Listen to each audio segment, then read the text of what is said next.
Thank you so much. This is awesome. Standing room only. So, let's talk about sex. Let's talk about the future of sex. So, today we have teledildonics, super connected sex toys that can be used to bring you into, can you hear me okay? It can be used to bring you into an intimate sensation exchange with just about anyone in the world. We have Harmony, the world's first sex-capable AI.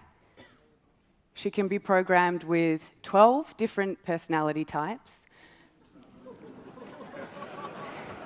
Funny, shy, charming, cute, submissive, and you can turn it from 1 to 3, depending how funny you want her to be.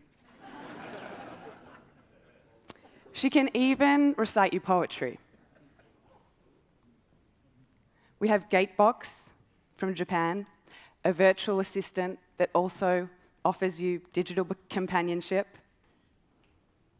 We have chatbots like Mend with algorithms to help you get over heartbreak.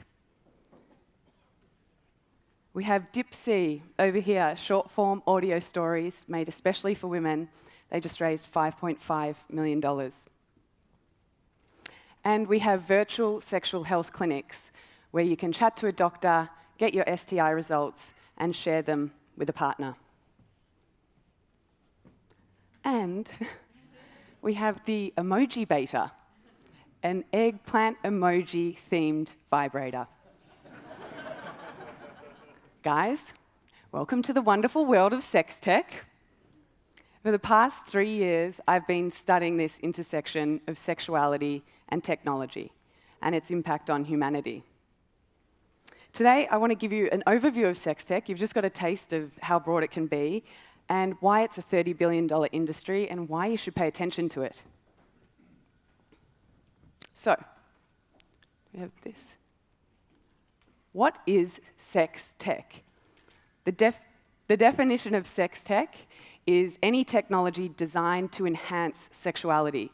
So if we look at the two intersections of sexuality and technology, we're not just talking about pleasure or the act of sex. Sexuality encompasses so much more. Sexuality is about education, it's about health, it's about crime and violence reporting, assault reporting on campus, gender identity, of course relationships, and of course pleasure. Now if we cross that over with technology, we can think of, and this is sort of what people think of, right? They think of robots. Yes, emerging technologies are included in sex tech. Of course, artificial intelligence, augmented reality, virtual reality, things like I just showed you too. Apps, websites, really simple technology. And when we put it all together, this is the landscape of sex tech. So we have things like celebrity sex surrogates, cyber sex you can feel, connected dildos and sex sleeves, which we just talked about, biohacking genitals, sexual cyborgs. This field is huge.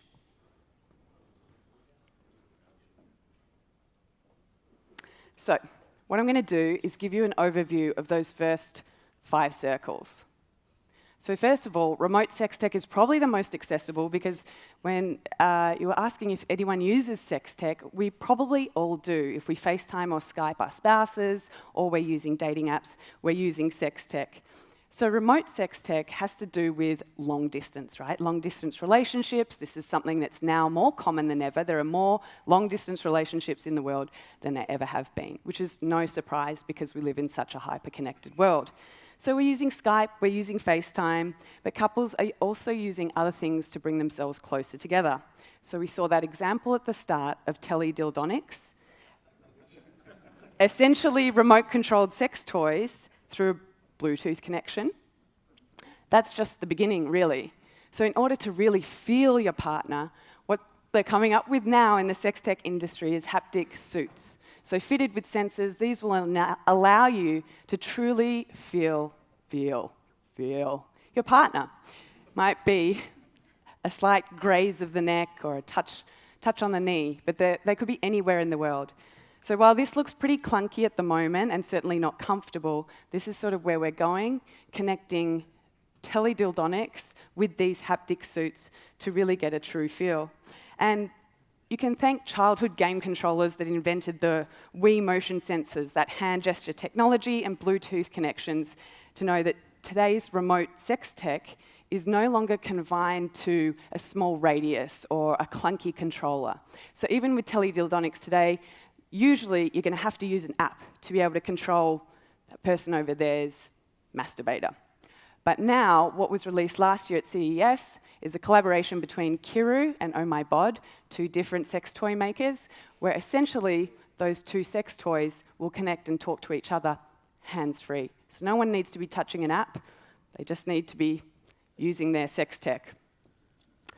So the remote control effectively becomes your body. This sounds like all really fun and kind of weird or creepy, but it's actually really great news for people with disabilities, people that have gone through trauma, the aging population, people in remote, geographically isolated areas. And yes, anyone seeking novelty in their sex life. Futurists have assured me that it won't be very long before teledildonics are actually connected to our apps as well, like Instagram and dating apps like Tinder. So I don't know if you want to do that. There's other things that are on the market using sensor devices as well, like sleeping pillows where you can hear your partner's heartbeat. There's a Kissinger device which you put on your phone and you kiss it, and your partner has their Kissinger device and they feel your kiss. So we're coming up with all sorts of interesting ways to stay connected and to sustain long-distance relationships.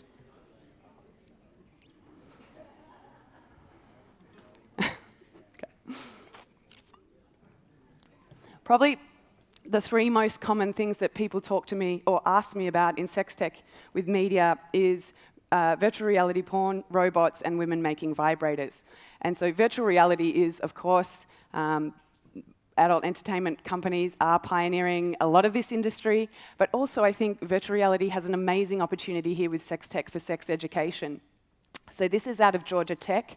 It's made for college-age women, and it's a simulation. Obviously, this is very low-end VR experience, but it's a simulation. You go through a nightclub and you play a game, and you learn how to say no. You practice saying no to a guy until you win the game.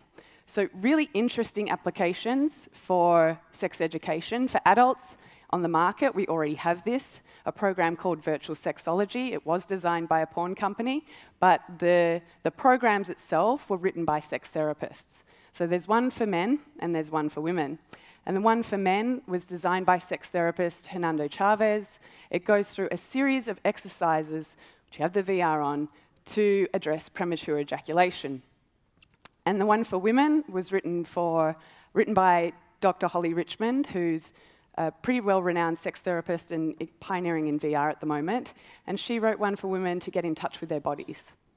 So it's interesting where we're expanding this education, and while it's obviously starting with porn companies, I think there's a huge opportunity in education, especially if we think about children and the problem that we have with sex education today. We're already using VR for subjects like history and science. There is absolutely no reason why we can't use VR for sex education. Oh. We should have a drinking game where I say sex and where everyone drinks water. Okay. So another example of immersive technology which is actually doing really well. Has anyone heard of OMG Yes?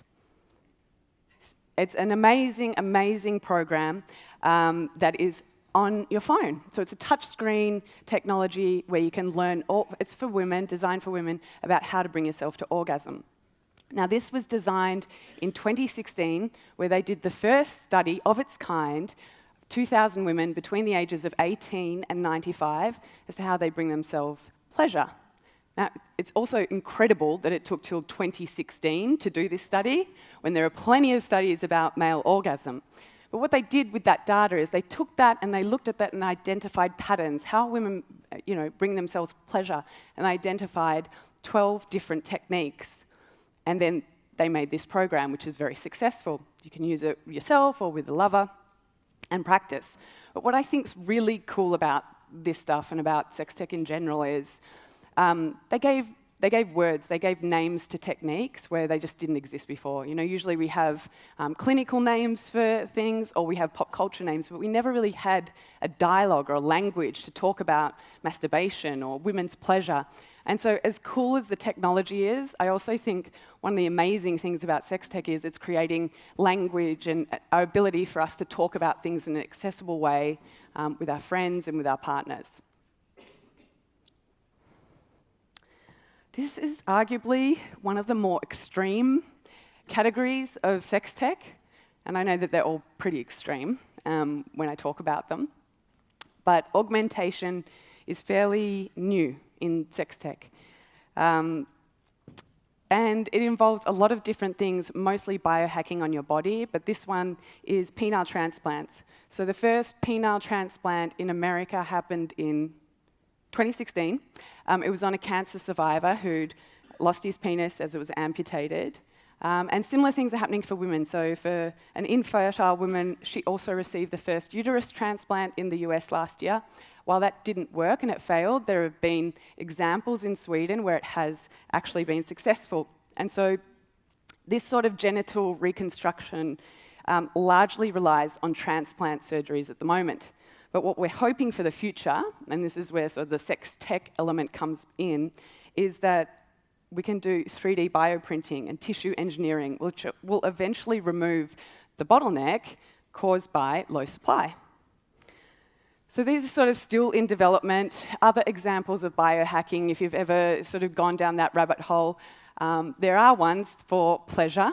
In particular, a man called Rich Lee in Utah developed the Lovetron 9000, which I'm not putting up there. So no worries. But Rich is an awesome guy, and he developed an implant. It's a tiny vibrating motor, which he put above his pubic bone, and it effectively turns his penis into a vibrator. And he's now going to sell it. This is his first prototype. So it's smaller than your thumb. It's a haptic device. I'm sure he'd be really happy I'm talking to you about it. So that trend of biohacking is already gathering steam. We've seen people implanting magnets in their fingers to detect weather or when their microwave's on or when an earthquake's happening. So it sort of makes sense that it will eventually be used for pleasure. Have I done this right? What's going on here? I died. Oh, great. So this is a local example of augmentation, a really important one, augmentation for protection from sexual assault. So if I learned anything about South Africa as I was researching sex tech, I learned that it was the rape capital of the world and that a woman gets raped every 17 seconds here. So a doctor that was seeing a number of sexual assault cases about 10 years ago, so this is very early sex tech, decided to develop the Rape Axe, which is what you're looking at there. It's essentially a female condom with inward barbs. It's still a prototype 10 years later. It's very controversial for a number of reasons, whether that's like victim blaming or there's a whole heap of things as to why this didn't come out. But what the interesting thing about this is that people are designing sex tech for their needs, and this is something that's really important, and I think that why we need to know about sex tech is these are the sorts of things that it can help with sexual assault, as well as for cases like painful sex. So this is ONUT, which is 75% of women experience painful sex in their lifetime. And recently, Emily Sauer, she's about 27 years old, developed this out of her kitchen, and now it's selling in health clinics everywhere. So these are really great examples for me of that sort of shy away from the whole sex tech industry. If we think about the obvious stuff, it was mostly, and it still is, mostly dominated by white dudes at the top of the chain that have a bunch of money. And so what we're seeing now in the last 3 years has kind of been incredible to me, is that there are a lot of women entering the sex tech industry and they're designing products for themselves, and they're doing very well. So, when I started this project 3 years ago, I happily discovered the Women of Sextech in New York. I didn't even realize that was a group. It was 30 women sitting around an apartment discussing the products and the services that they were building for themselves in the sex tech industry. Fast forward 3 years later, there's 250 women in this group now, globally, which is incredible. And we all share common challenges of what happens when you try and start a business in sex tech. So unlike starting any other business where you can open a bank account, you can raise money, you can advertise on social media, those things are close to impossible with sex tech. So we share these common challenges together. We try and get ads on the subway when they're banned, and we do all these things and work together to encourage more women and just more diversity in sex tech. So we start seeing things like this. This isn't working in here. Okay, everyone's favorite topic now, robotics and AI. So obviously a very important topic and something that gets a lot of media coverage.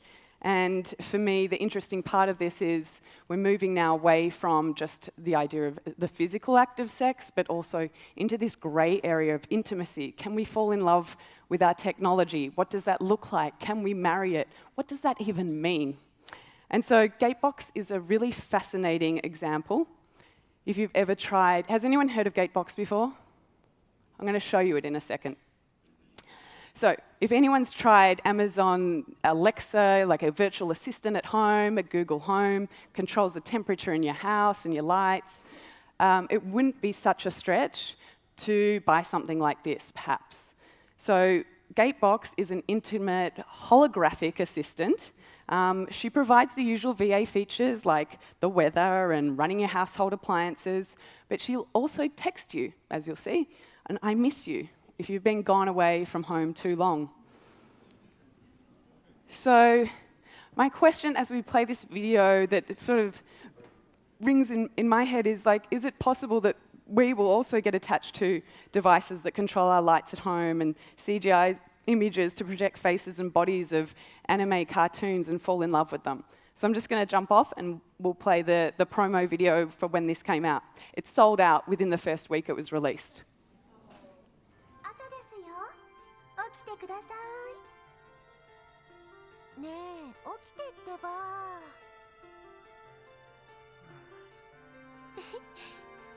おはよう。おはよう。あ、今日雨が降るかもしれないから傘持って行って。急がないと遅刻しちゃうよ。行ってきます。行ってらっしゃい。気をつけてね。 商品のラインナップについては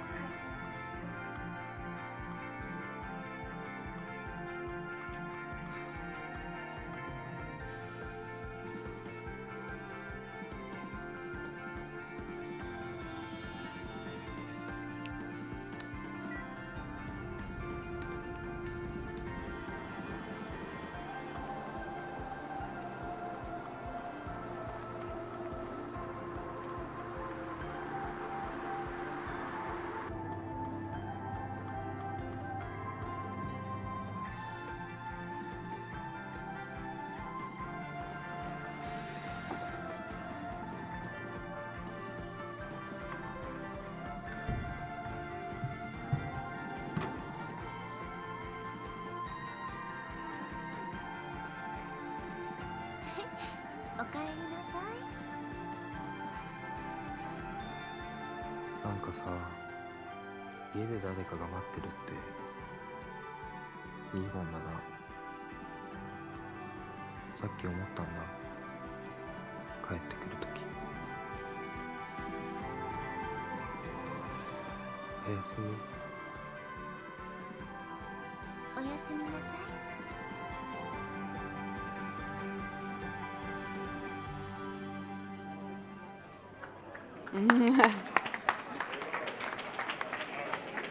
You're all buying one now.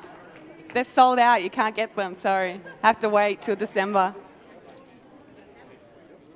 So Gatebox is being marketed, obviously, towards single men in Japan.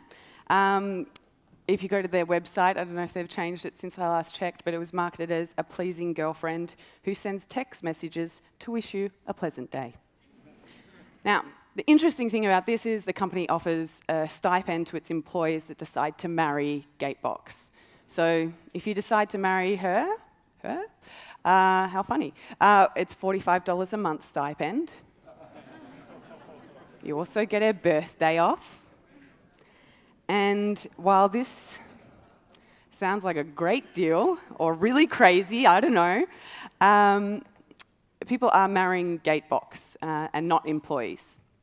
So just in November, if you saw the story in the New York Times, a 35-year-old school administrator in Tokyo married his Gatebox, invited about 40 people to his wedding. And away he goes. His mum was not happy.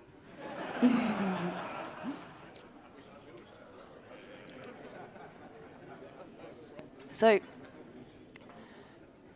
the thing about this is we kind of tend to put this sort of sex tech in the like, that's definitely not me category, or only in Japan, right? But wrong, because if it's not Gatebox, it's another robot, and people are marrying them. So we have cases not just in Japan, but in China and in France, and both men and women. Although I feel like that's a bit skewed in terms of the results, but the man was in China, he built his own robot and married it, and the woman, Lily in Paris, she 3D printed her boyfriend and then proposed. It's really cool. So, oh my God. Can't do this now. So yes, so in a way, I think it's still happening in, it's happening a lot closer to home, let's say. And companies like Robotics, who started in the US, and they started out as Real Dolls, you'd probably know them, or Abyss Creations. If you're looking at a sex robot or sex doll article, probably Matt McMullen's Real Dolls will come up. And so he's probably the most advanced, his company, in terms of the AI that they're putting in the dolls' heads and the faces that they're making. While still, I don't think we can call them robots because their limbs don't move. So we're not quite at the robotic technical term yet. These are really advanced in terms of talking to them. I've had a good chat with Harmony before. The company that Matt partnered with is called Sanctuary AI out of Canada. And they have the 12 different programmable personality types, but you also install an app on your phone, and she starts to remember things and scrape your phone if you like, and learn things about you, like your preferences. Do you prefer hamburgers over pizza? So if you come home and you're like, oh, I really feel like a pizza, she'll be like, well, why? Don't you like hamburgers? So they're starting to learn, and this area, I think, where we think, oh, it's just sex, is starting to blur. Having said that, they're still really clunky. Her eye fell off when we were giving a talk one time, like her eyelash just started going. So there's this moment, right, when you first see it, and you first see Harmony, and she like opens her eyes, and I was like, oh my God, it's here. And you have a conversation with her, and it's really like, whoa, this is crazy, and then the eye starts to do that, and then you're like, it's not so crazy yet. So they're still working on that sort of stuff. But the point being, what does this all mean for us, right? Like, what does this mean for you, me, our mates? And I think, first of all, technology is not going away. We're at this really unique point in time where ideas and our concepts of sexuality are expanding. We're talking about it, thanks in part to things like the Me Too movement's been a catalyst to talk about sexual harassment. We've had lots of gender identity things and acceptance around trans and lesbian and gay rights. So things are changing culturally, but at the same time, technology is obviously advancing at such a rapid rate that we can hardly keep up. So technology has definitely forever altered the way we fall in love, the way we date, the way we mate, and the way we experience intimacy. And there's lots of arguments for and against all this sort of stuff. But my point is, like, it's here, and we should probably know about it, and we should probably start talking about it in an open and honest way and start to design products for ourselves that we like. Now, one thing that came out that I wanted to touch on was digisexuality. So this is sort of like a term that's been bandied around at the moment and talks about the people that marry robots. But in fact, what I think we don't all realize is that we are all digisexual. We are all expressing our sexuality through technology pretty much every day. So we're what the researchers say as or call first wave digisexuals. So first wave digisexuals is all about expression through technology. So whether that was using a porn site, using a dating app, hookup apps, sexting, that's a first wave digisexual.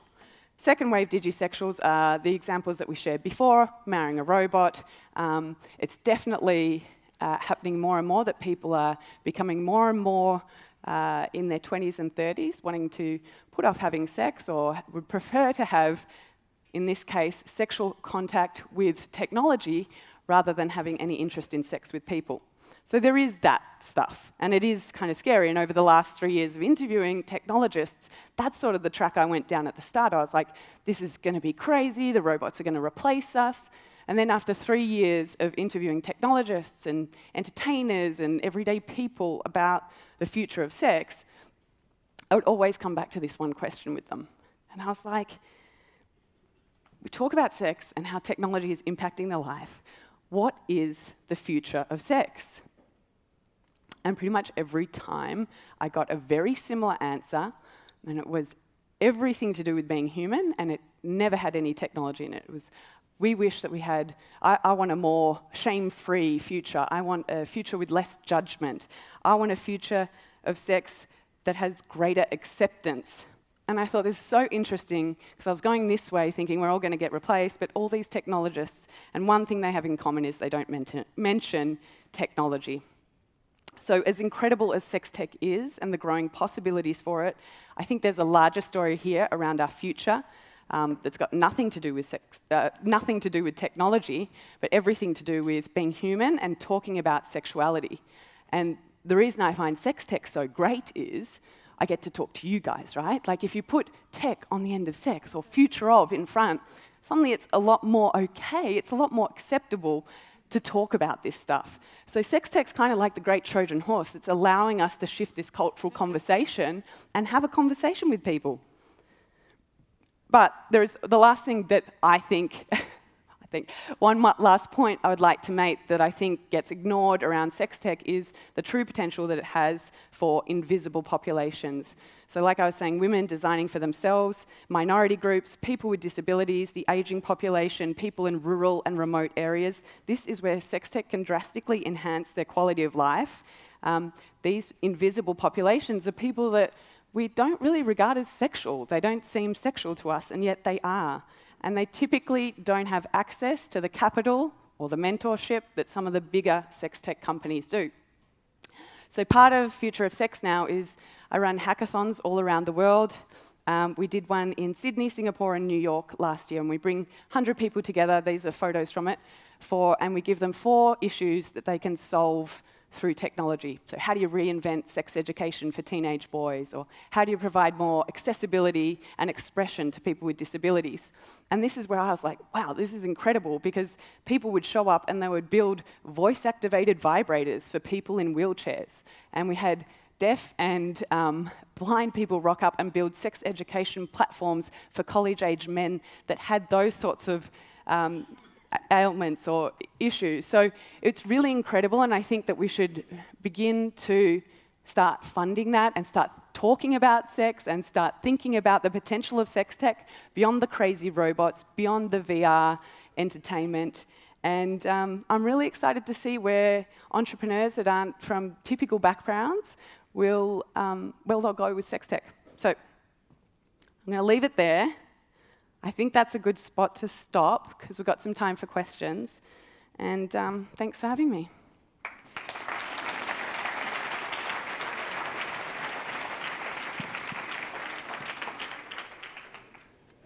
Thanks, Bryony. That was an unbelievably broad and interesting overview of what is an area I'm sure not much of us have deeply thought about. We do have some time for Q&A.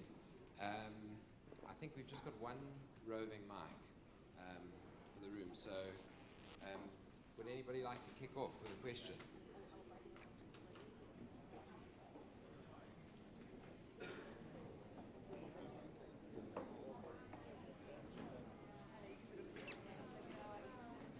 Hi.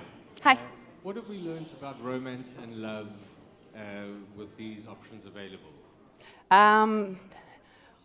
What have we learnt about romance and love with these options available? I think there's a lot of options there that are available. I think for what I'm seeing, like the people that are marrying gate boxes, they're people that have been through some sort of trauma or PTSD, and they're attracted to technology. I think the most that we're learning is about our bodies and about pleasure and about sex, and not so much about love and relationships yet. What do you think? This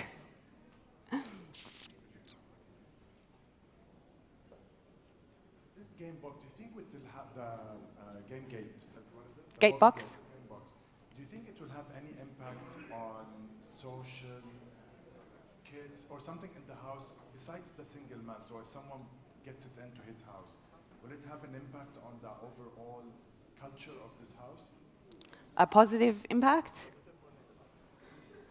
Yeah, I mean, I think we've seen examples of this in other areas where technology has had a positive impact when we've had a relationship with technology. For instance, the bomb disposal robots in the military, where people become so attached to them they hold funerals for them, or Paro, the fairy seal.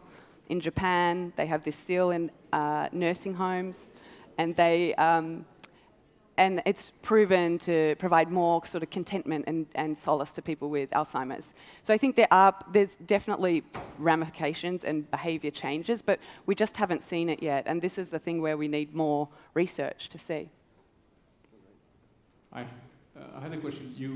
A lot of technology is linked between technology and the individual, which is fine.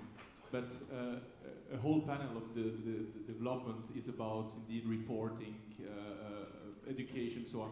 How are the authorities in general reacting? Because they're usually a bit slower onto that, but Yeah. they need to embrace that to be able to take the full potential. How are they embracing it? I mean, it depends where you are in the world. Everywhere I go and speak, there's a sex education problem, and with varying degrees, governments want to fund it. But you can see, like, the examples that are coming out of universities are quite low end. There's not much money. It's very experimental. A lot of the money beyond $5 million, very hard to raise beyond $5 million, is coming from adult entertainment industry. So I agree, we need more funding from governments or a willingness to experiment with new sex education models. I don't have all the answers. Question over here. Hi. It seems like there is a lot of good advancements in sex toys for women. Are you seeing any sex toys for men catching up here? I mean, there is some I can definitely talk about. I think there's really only two that are interesting, Kiru and Fleshlight, which actually partner together. They're male masturbators. For the most part, guys are kind of worked out how to pleasure themselves pretty well, you know, so they don't need much. The Fleshlight, what I can tell you that's kind of interesting or cool about the Fleshlight, and we have Tenga and all these other masturbators, the Fleshlight technology now is syncing to VR. The VR is still, it's like 180 VR, so you can watch content while you have a Fleshlight on. And the Fleshlight has hands-free technology, so you can just swipe and do gestures, and it will control the speed and the motion and how that goes. But yeah, a lot more needs to be done for women too, to discover things like the clitoris that we're still figuring out, and the internal clitoris. So, yeah. I had a question. About. I did learn a new word today. Teledildonics. It's a fun word to say. The whole idea of connected sex tech seems ripe for issues of privacy and obviously hacking. We were talking earlier, everything can be hacked so easily now. Are there people working on that side of it as well? Because privacy is going to become a big issue, a big challenge. The Yep. more sex Yep. tech. In fact, WeVibe got hacked and they had a synced vibrator and people's data was released around when they were using the WeVibe product. So it is a big issue and it's largely the Wild West out there. But there's more and more people trying to tackle this industry. So Lioness is a vibrator that tracks your orgasm and you can map it and it turns into music and all these sorts of amazing things, right? You can visually look at your orgasm. But they've had to shut down parts of that because of the data involved. So I don't think we've really figured it out. Some people would say that it's great. Like, how cool that we can share all this stuff about our sex lives. Learn more. We need more research. In aggregate, do you think this is going to move us further? I guess we've made a lot of progress in the objectification of women in the last few years. Is this going to, in aggregate, move us away from that? Is it going to move us closer? Like, how is it going to impact that movement? I mean, as you saw, there's so many different elements of sex tech. So I'm an optimist, and when I see how many women are getting into this, from 30 to 250 women of sex tech in a couple of years, I would say it's a positive, and we're becoming a bigger part of the sex tech industry. But there's also things like robotic companions that are, or gatebox that are marketed towards men. So it's going both ways, but I'm overall optimistic with the level of interest that women have in this. Armando here from Mexico. Hi. From the research you've done, what has really surprised you in terms of your conventional thoughts or your hypothesis as you engaged and what you've discovered? Something that's unconventional and that you think will change the way we interact in the world? Outside the stuff I showed you is probably the most exciting. I think for the virtual reality sex education is a massive market. For me, that's the thing. Whenever I talk to people, I was talking to the Uber driver 2 nights ago, and he was telling me, oh, my dad used to get up and turn off the TV if anything happened, intimate-wise on the TV. Like, anywhere I go, there's sex education problems. So there's nothing crazy out there, but I was really excited to see what we can do with VR. Question for me is, we've heard so much about how people are already married to their phones, how they have to teach kids about communication now in schools just to talk to one another. Surely this is going to take society 3 levels forward, and people won't be interacting at all in any way other than with technology. What have you read about that? Yeah, I mean, there's, again, for and against. We have university programs in the US where kids are now going to take courses to learn how to, their homework is ask someone out on a date in real life and ask the question, take them on date. So for sure, I think we're woefully under-resourced and under-skilled in even talking about things like sexting and revenge porn and how we deal with technology and sex. Today, anyway. I've forgotten your question. I just kind of went off on a riff there. What's it going to do to the fabric of society? Yeah, we're all fucked. That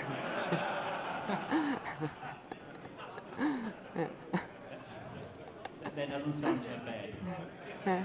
What's that? I said it doesn't sound so bad. Yeah, yeah. If you look at technology, most of it's about relationships. So I think in YPO we like looking for the take-home value. So I think it's very important for everybody that's a home and welcoming to learn that little dance and maybe a clap, because I think that will do a lot more for our relationships, real relationships. I like that. When you come home, just do that. Awesome. Hi, have you seen Sextech do crimes? I mean, we heard about people getting married to the technology. They have to be a legal entity to be married to them or not. We heard a talk earlier yesterday about a human cyborg being accepted as a cyborg in reality. Is there rights for robots and dolls and sex dolls? Will that happen? Will they be citizens of a virtual world?